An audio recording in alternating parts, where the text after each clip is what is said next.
Have you ever witnessed a moment so painfully awkward that it changed the course of multiple lives in an instant? That's exactly what happened when my boss's blind date imploded right before my eyes. If you've ever felt judged for being a parent or struggled to find love while raising a child alone, this story might just resonate with you. Like, subscribe, and join me on this unexpected journey that taught me more about love and acceptance than I ever thought possible. It was a Friday evening at Bellini's, the kind of upscale Italian restaurant where the lighting is deliberately dim and the wine list is longer than most novellas. I wasn't supposed to be there. In fact, I should have been at home with my 7-year-old daughter, Emma, building our weekly Friday night pillow fort. But my babysitter had cancelled last minute, and I had no choice but to bring Emma to finish some urgent paperwork my boss, Catherine, needed for a Saturday morning meeting. Catherine was 38, ambitious, and intimidatingly competent.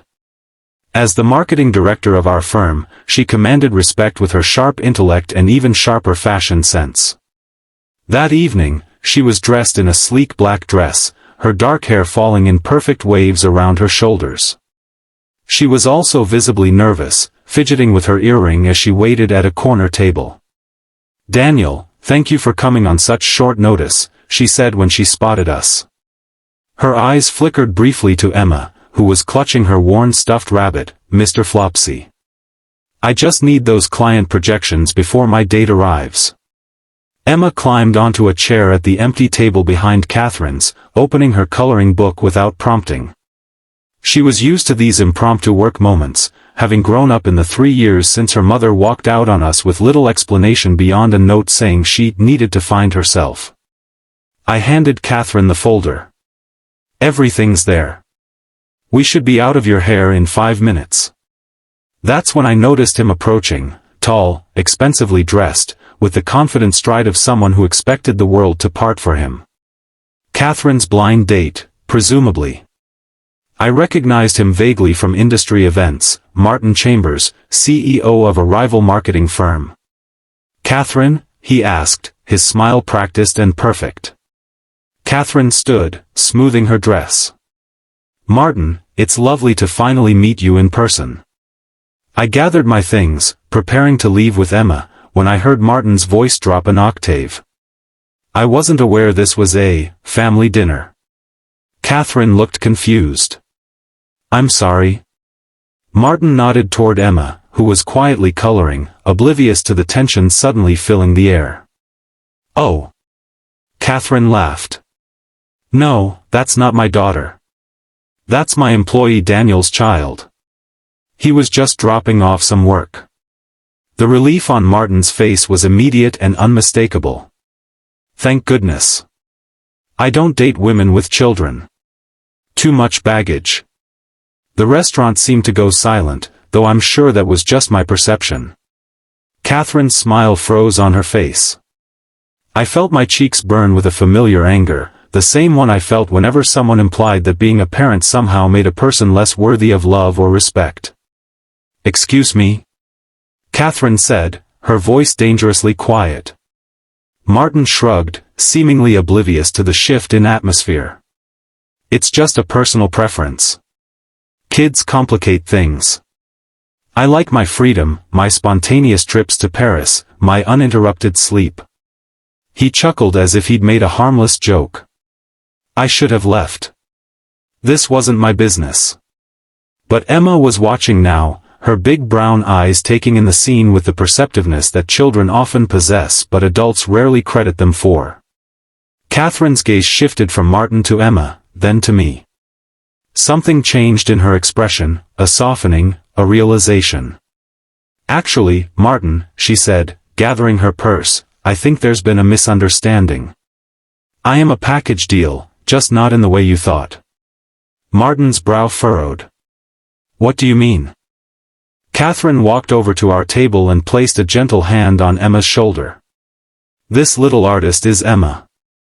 And while she's not my biological daughter, she's been coming to our company picnics and holiday parties for years. She's part of our work family." She looked at me with an expression I couldn't quite read. And if someone can't see the value in people who happen to be parents, then they're not someone I want to have dinner with. Martin's mouth opened and closed like a fish out of water. You can't be serious. You're choosing this over me? He gestured vaguely at Emma and me. Catherine's smile was genuine now, not the polished one she'd worn earlier. I'm choosing decency, Martin. And yes, I'd rather have dinner with Daniel and Emma than with someone who thinks children are baggage. After Martin stormed out, Catherine sat down at our table, looking slightly dazed. I'm sorry you both had to witness that. Emma, who had been quiet throughout the exchange, pushed her coloring book toward Catherine. Do you want to color with me? Coloring helps when you're sad. That simple act of kindness from my daughter broke something open in the evening. Catherine accepted the purple crayon Emma offered, and somehow, what should have been an awkward situation transformed into something unexpected. We ended up ordering dinner together, Catherine insisting it was the least she could do after we'd saved her from a terrible date. I learned more about my boss that night than I had in 3 years of working for her. She told us about growing up with a single father herself, about how she'd always admired parents who managed both careers and childcare. She made Emma laugh with stories about her own childhood mishaps and listened intently when Emma described her science project on butterflies. As we walked Catherine to her car after dinner, Emma skipping ahead of us, Catherine turned to me. You know, Daniel, I've always respected you as an employee, but I never really saw how much you juggle until tonight. You get used to it, I said, feeling strangely vulnerable under her gaze. Do you? Get used to it? She asked softly. Or do you just get better at making it look easy? The question caught me off guard with its perception. Some days are harder than others, I admitted. Today was supposed to be Pillow Fort Friday. Catherine's eyes lit up. Pillow Fort Friday? That sounds serious. Oh, it is, I laughed. Complete with flashlights, popcorn, and at least 3 bedtime stories. I've never been in a pillow fort, she said, and something in her voice made me take a risk I wouldn't have imagined taking that morning. Would you like to join us? It's not Paris, but I make a mean hot chocolate. The weeks that followed weren't a fairy tale. Catherine was still my boss, and we both moved cautiously, aware of the professional boundaries we were navigating. But something had shifted. She began to ask about Emma regularly, not just as polite conversation but with genuine interest. She adjusted meeting times to accommodate school pickups without my having to ask. And yes, she came to more pillow forts, each one more elaborate than the last as Emma took it upon herself to train Catherine in the art of proper fort construction. 3 months after that disastrous blind date, Catherine and I were having coffee in the break room when she said, you know, I've been thinking about what Martin said that night. My stomach tightened. About children being baggage? She nodded, stirring her coffee thoughtfully. I've dated a lot of men like Martin, successful, ambitious, seemingly perfect on paper. And I always thought that was what I wanted. She looked up at me.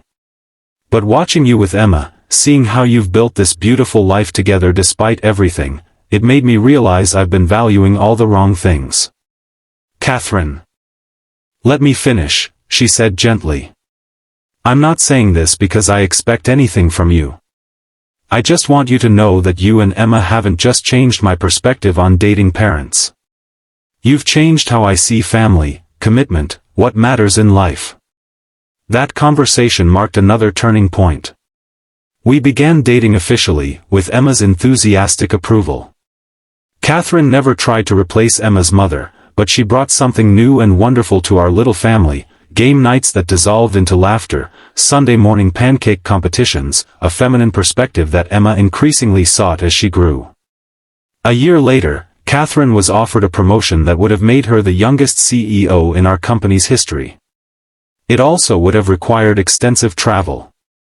She turned it down. When I asked her why, she looked at me as if the answer was obvious. Because on Tuesdays I help Emma with her math homework, and on Thursdays we have our girls' book club, and on Fridays we build pillow forts, I finished for her, my heart full. Exactly, she said. Some opportunities come once in a lifetime, Daniel. But so do childhoods. Martin Chambers occasionally crossed our paths at industry events. He was always polite but distant, perhaps embarrassed by his behavior that night. At one conference, he approached Catherine during a break. "You look happy," he said, his tone suggesting surprise. Catherine glanced across the room to where Emma and I were examining the chocolate fountain. "I am happy," she replied. "Turns out what you called baggage was actually the greatest gift I never knew I wanted." 2 years after that fateful blind date, I proposed to Catherine in a pillow fort that Emma and I had spent all day constructing. It spanned our entire living room, with fairy lights woven through the sheets and photos of our time together hanging from the makeshift ceiling. Catherine said yes before I even finished asking, tears streaming down her face. Emma, who had been hiding behind the couch as planned, launched herself into our embrace with a squeal of delight. "We're going to be a real family now," she exclaimed. Catherine held her close. "Sweetheart, we already were." Our wedding was small and perfect. Emma served as both flower girl and Catherine's maid of honor, a dual role she took extremely seriously. During the reception, Catherine's father pulled me aside. "You know," he said, watching his daughter twirl Emma around the dance floor, "when Catherine's mother left us, I was terrified I'd ruined her life by having to raise her alone. I worried she'd never understand what a healthy family looked like."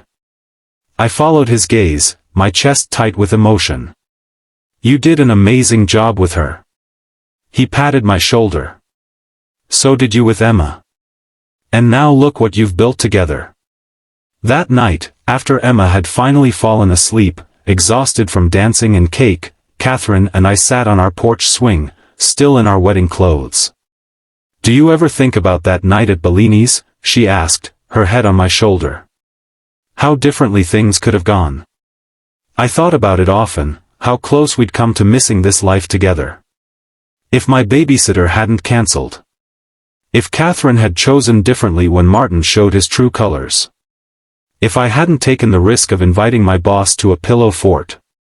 I think some people come into our lives at exactly the right moment," I said. "Even if it doesn't look right at first." Catherine smiled, taking my hand. "A blind date gone wrong turned out to be the best thing that ever happened to me." "To us," I corrected gently.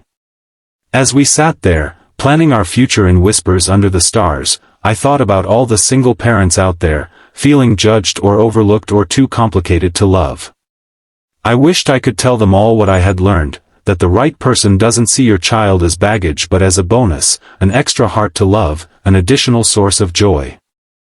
Sometimes the family you're meant to have finds you in the most unexpected ways. Sometimes the love story you need isn't the one you thought you were looking for. And sometimes, the most beautiful beginnings start with someone being brave enough to say no to the wrong thing so they can be available when the right thing comes along. If you've enjoyed this story, please like this video and subscribe to hear more stories about finding love and family in unexpected places. Remember that your worth isn't diminished by your responsibilities. Sometimes, like Catherine discovered, they're exactly what make you extraordinary to the right person.